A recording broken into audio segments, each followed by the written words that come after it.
మీకు 15,000 మీకు 15,000 మీకు 15,000 సోషల్ మీడియాలో ట్రెండింగ్ అవుతున్నటువంటి తెలుగుదేశం పార్టీ సూపర్ 6 లో పథకాల్లో భాగంగా తల్లికి వందనం అనే పేరుతో చంద్రబాబు నాయుడు గారు మరియు కూటమి ప్రభుత్వం ప్రకటించినటువంటి స్కూలుకి వెళ్లే ప్రతి బిడ్డకి 15,000 రూపాయలు పథకం అని వారు మాట ఇచ్చింది.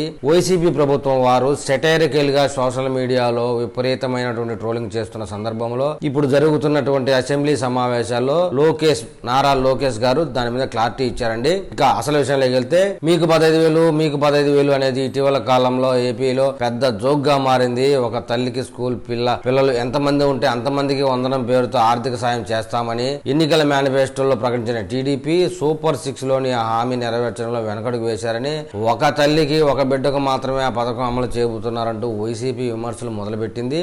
ఇటీవల జగన్ కూడా ఇదే విషయంపై టీడీపీపై సెటర్లు వేశారు. మీకు 15,000 మీకు 15,000 అంటూ అందరినీ మోసం చేశారన్నారు.